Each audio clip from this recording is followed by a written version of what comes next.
تو اب آئیے آگے بڑھتے ہیں۔ قرآن مجید کی چند آیتیں ہم نے پڑھی اور رب کی ربوبیت کے بارے میں جانا، جس کا تذکرہ رب ذوالجلال نے کیا۔ اب آئیے ہم تھے اس واقعے کی طرف جہاں پر ایک صحابی رسول کا واقعہ بیان کیا گیا، جن کے ایمان کو، جن کی شہادت کو بیان کیا گیا، جن کا نام حضرت جلیبیب تھا۔ اللہ کے رسول نے کہا، اے جلیبیب، وقت ہو رہا ہے، تمہاری نکاح کی عمر نکلی جا رہی ہے، لہذا نکاح کر لو۔ یہ کہہ کر آپ نے ایک صحابی کے گھر ان کو بھیجا۔ وہ اس صحابی کے گھر پہنچے اور پہنچ کر کہا کہ مجھے اللہ کے رسول صلی اللہ علیہ وسلم نے بھیجا ہے۔ جب یہ بات سنی تو اس لڑکی کے باپ نے، اس انصاری صحابی نے کہا، ہمارے یہاں ہماری لڑکی کے لیے، جس لڑکی کے پاس اللہ کے رسول نے حضرت جلیبیب کو بھیجا تھا، یہ لڑکی اس وقت مدینہ کی سب سے رئیس لڑکیوں میں سے تھی، جو کہ حسن و جمال میں بھی سب سے اول تھی، جو کہ علم کے معاملے میں بھی سب سے اول تھی، جو کہ سب سے بہترین لڑکی اس وقت مدینہ میں تھی۔ صحابہ کرام کوشش میں تھے کہ کس سے اس کا نکاح ہو جائے۔ اس کے گھر اللہ کے رسول نے اس صحابی کو بھیجا جس کے پاس نہ حسن و جمال ہے، نہ مال و دولت ہے، یا پھر خاندان یا قبیلہ ہے۔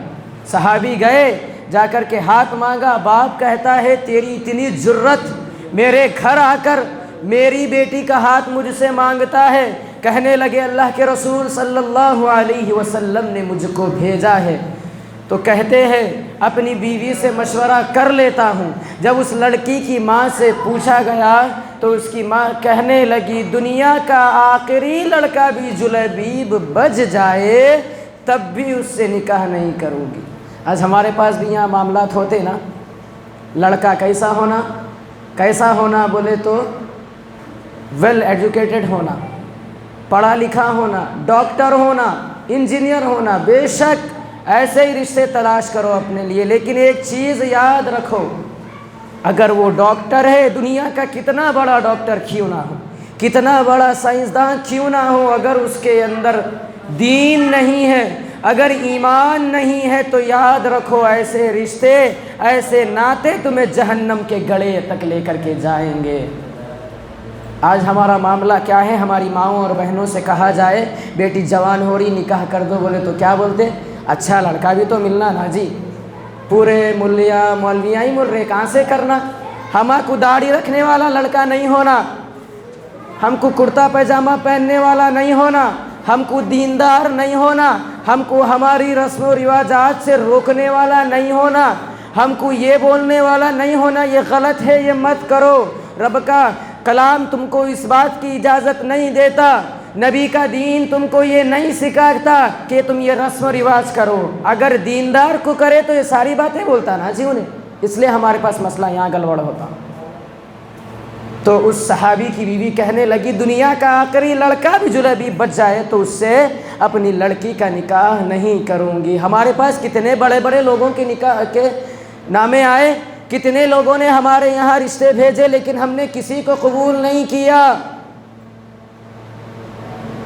لڑکی جس کے لیے رشتہ بھیجا گیا تھا وہ پردے کے اندر سے سن رہی تھی، کہنے لگی، یا ابوئی، اے میرے باپ، اگر رسول اللہ صلی اللہ علیہ وسلم نے اس شخص کو بھیجا ہے تو یقین جانے اس روئے زمین کے اوپر اس سے بہترین رشتہ، اس سے اچھا لڑکا، اس سے اچھا نوجوان میرے لیے کوئی نہیں ہو سکتا۔ آج ہماری لڑکیوں میں یہ ایمان ہے؟ نہیں ہے۔ ان کو کیسا ہونا؟ مالدار ہونا، دنیا کی ساری خواہشیں ان کی پوری کرنے والا ہونا، دنیا کی ساری چیزیں ان کو لا کر کے دینے والا ہونا۔ ایسے لڑکوں کو پسند کیا جاتا ہے، بس اس کے پاس مال ہو اور دنیا وہ ان کو دلائے، چاہے اس کو ہگنے متنے کی تمیز ہو یا نہ ہو، بس مال ہو۔ اس معاملے کے اندر، اس چیز کے اندر ہمارا یہ حال ہوتا ہے۔ اور ایک مسئلہ اور ہوتا ہے، کیا ہوتا؟ پہلے تو رشتے ہی نہیں آتے ہمارے پاس، کوئی رشتے ہی نہیں آ رہے جی، بچی 25 سال سے بیٹھی ہوئی ہے گھر میں، کوئی رشتے نہیں آ رہے۔ کون کر دیے کہ کون سے شیطانہ لگے، کہ کون سے شیطانہ لگتے؟ تم خود شیطان کو کلیجے کو لگا کے بیٹھے ہوئے، کون سا شیطان تم کو لگے گا؟ شیطان تو چاہتا ہے کہ تمہارے معاملات کے اندر گڑبڑ کر دے۔ جب اس کا فرش لگتا ہے تو وہ کیا کہتا ہے؟ جب اس کے چیلے اس کے پاس آتے ہیں، کہتے ہیں آج ہم نے یہ کام کیا، آج ہم نے اس کو ایسے بہکایا، اس سے یہ گناہ کروایا، ایک اس کا چیلا آ کر کے کہتا ہے سردار آج 2 میاں بیوی میں لڑایا ہوں اور ایسا لڑایا ہوں کہ ان کو جدا کر دیا کہ جو ابلیس میاں بیوی کے لڑنے پر خوش ہوتا ہے تو کیا وہ تم کو نہیں روکے گا کہ تمہارے رشتے دینداروں کے ساتھ جڑ جائے؟ ضرور روکے گا، شیطان آڑ بنے گا تمہارے بیچ میں۔ بیٹی کہتی ہے اللہ کے رسول نے بھیجا ہے تو اس کو منع مت کرو، اللہ ہم کو ضائع نہیں کرے گا۔ آئیے رشتہ پکا کر دیا گیا، نکاح کروا دیا گیا، ان کا نکاح ہو گیا۔ ہونے کے بعد کچھ وقت گزرا تھا کہ ایک صدا لگانے والے نے لگا کر کہا آ جائے اللہ کی راہ میں جہاد کرنے کے لیے اپنا مال و جان لے کر کے۔ جلیبیب نے جب یہ اعلان سنا تو سن کر سوچنے لگے یہ جو عزت اب مجھ کو ملی جبکہ میرے پاس پہلے عزت نہیں تھی، جبکہ میرے پاس نہ اونچا خاندان تھا، نہ میرے پاس عیش و عشرت تھی، نہ میرے پاس مال تھا، نہ میرے پاس کوئی بیوی تھی، جب سے میرا نکاح ہوا ہے نکاح کی بدولت رب نے مجھ کو عطا کیا ہے، یہ ساری چیزیں جو اب میری پاس ہے یہ سب رب کی عطا کی ہوئی ہے، تو کیوں نہ میں رب کے لیے جہاد پر نہ نکل جاؤں؟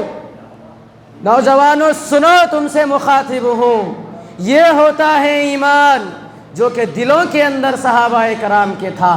سوچ پڑے کہ بس نبی کا فرمان آ چکا ہے، اب نکلنا ہے اور جو رب نے عطا کیا ہے اس کا شکر ادا کر کر رب کے لیے جہاد کرنا ہے۔ غزوے کے اندر شامل ہو گئے، جنگ کے اندر شامل ہو گئے، اب جنگ لڑ رہے ہیں۔ وہ جلیبیب جس کو دنیا کے تانوں نے اتنا کمزور کر دیا تھا کہ وہ تلوار پکڑنا نہیں جانتا تھا، ایمان اس قدر دل کے اندر جاگا کہ جنگ میدان کے اندر اتر پڑے اور مشرکین سے لڑنے لگے۔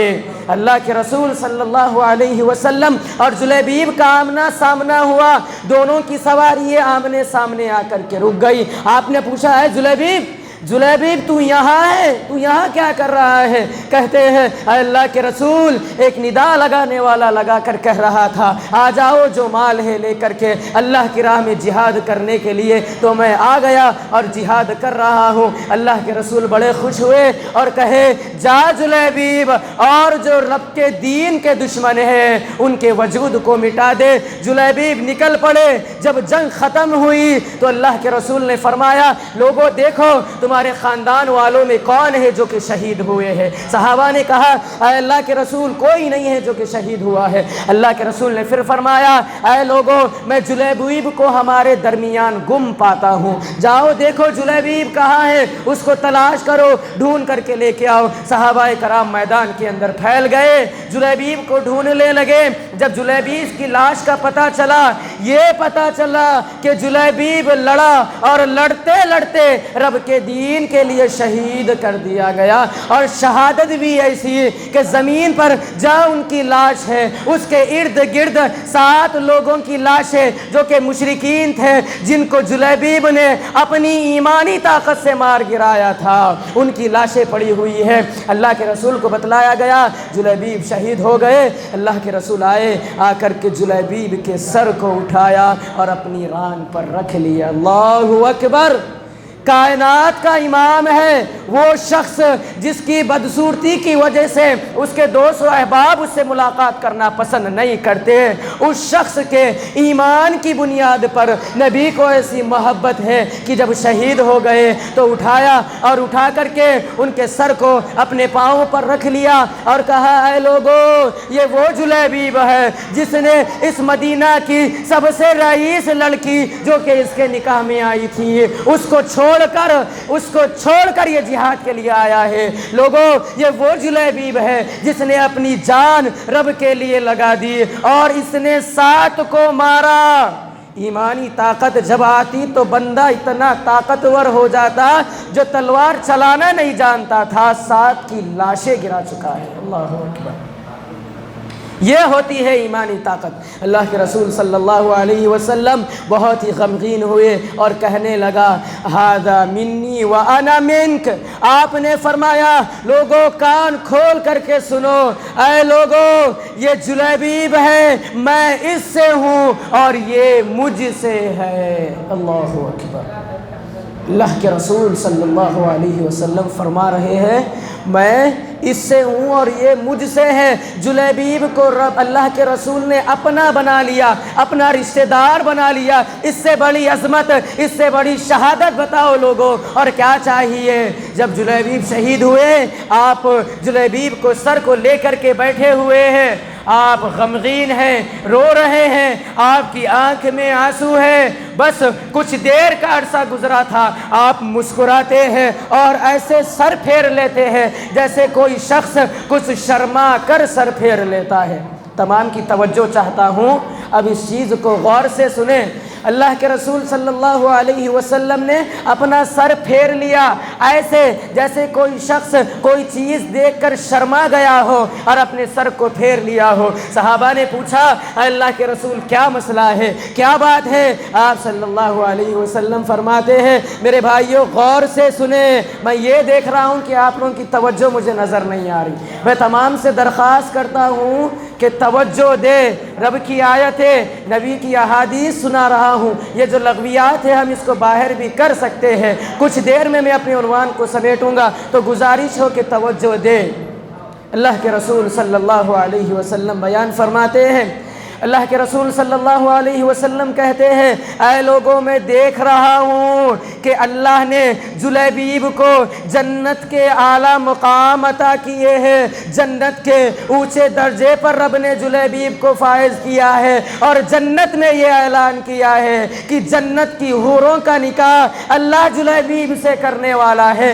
ساری حوریں دوڑ رہی ہے، سب کو یہ خواہش ہے کہ وہ جلیبیب کی بیوی بن جائے۔ ساری حوریں دوڑ رہی تھی، بس ایک حور جس کی پنڈلی اڑ گئی، کپڑا اٹھنے پر اس کی پنڈلی مجھ کو نظر آ گئی اور میں شرما کر کے پلٹ گیا۔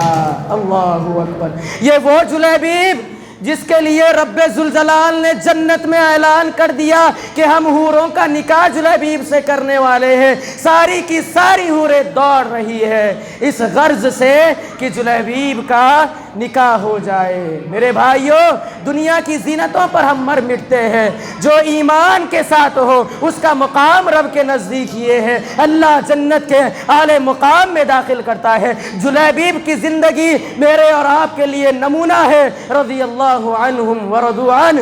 کیا بشارت ملی جب جنت میں داخل کر دیے گئے، اونچا وہ اعلیٰ مقام مل گیا، اور اللہ کے رسول نے یہ فرمایا کہ حوریں دوڑ رہی ہیں تاکہ جلیبیب سے نکاح ہو جائے۔ میرے بھائیوں وقت مجھ کو اجازت نہیں دیتا، یہیں پر میں اپنے موضوع کو سمیٹتا ہوں۔ بتانے کا مقصد یہ ہے یہ ساری احادیث، یہ ساری قرآنی آیات جو آپ کے سامنے رکھی گئی ایمان کے اوپر، اگر سرداری چاہتے ہو، زمین پر بلندی چاہتے ہو، اللہ کہتا ہے وَأَنْتُمُ الْأَعْلَوْنَ، ہم تم کو سرداری عطا کریں گے، ہم تم کو بلند و بالا کریں گے، شرط ہے ان کنتم مؤمنین، اگرچہ تم مومن ہو جاؤ تو ضرورت یہ ہے کہ اپنے ایمان کو جگائے، اپنے ایمان کو جگائے اور اپنے آپ کو ویسا مومن بنائے جیسے مومن صحابہ تھے، جن کے لیے بشارتیں تھی، جن کے لیے رب کے یہاں بڑے درجے تھے۔ جلیبیب کے پاس حسن و جمال نہیں تھا، مال نہیں تھا، اونچے خاندان والے نہیں تھے، لیکن نبی نے فرمایا اے جلیبیب رب کے یہاں تیری بہت عزت ہے۔ تو پتہ یہ چلا کہ ایمان جس بندے کے اندر آ جائے وہ دنیا کی ضلالتوں سے بچا لیا جاتا، دنیا اور آخرت کے اندر کامیاب ہو جاتا، اور جب جنت میں داخل کیا جائے تو اونچے اور اعلیٰ مقام اس کو عطا کیے جاتے۔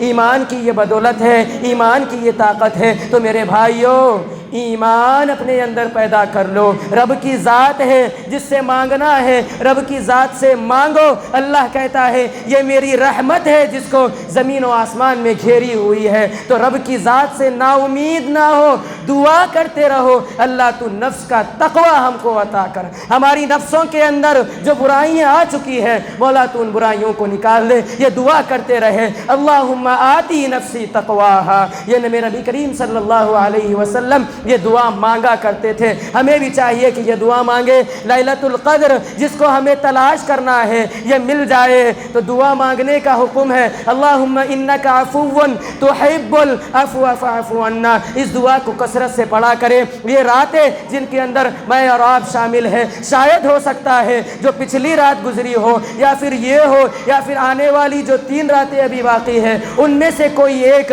جس کے اندر ہم اس دعا کو کر لیں اور اللہ اپنی رحمت سے ہمارے گناہوں کو معاف کر دے تو رب کی راہ سے مایوس نہ ہو، اس سے مانگتے رہے، وہ ذات دینے پر قادر ہے، وہی ذات بندوں کو عطا کرتی ہے۔ اللہ رب العالمین سے دعا ہے الہ العالمین تو ہمارے اندر ہمیں ایمان پیدا کرنے والا بنا، ویسا ایمان جیسا صحابہ کا تھا، وہ ایمان کی دولت مولا تو ہم کو دے دے۔ میرے مالک آج اس رات کے اندر ہم تیری رضا کے لیے جمع ہوئے ہیں، مولا ہمارے جمع ہونے کو قبول فرما لے، ہماری ٹوٹی پھوٹی عبادتیں جو بھی ہیں مولا تو ان کو قبول فرما لے، بس تیری رضا کے لیے کرے، للہیت کے لیے کرے، پہلے ایسی توفیق ہم کو دے اور عبادتوں کے اندر زیادہ سے زیادہ کثرت کرنے والا ہم کو بنا، تجھ سے مانگنے والا بنا، اپنے گناہوں کی معافی کروانے والا بنا اور تجھ سے اپنی رحمت کا سوال کرنے والا بنا۔ الہ العالمین جو پریشان حال ہے ان کی پریشانیوں کو دور کر، مولا رمضان کا ایک عرصہ میری زندگیوں سے نکل گیا،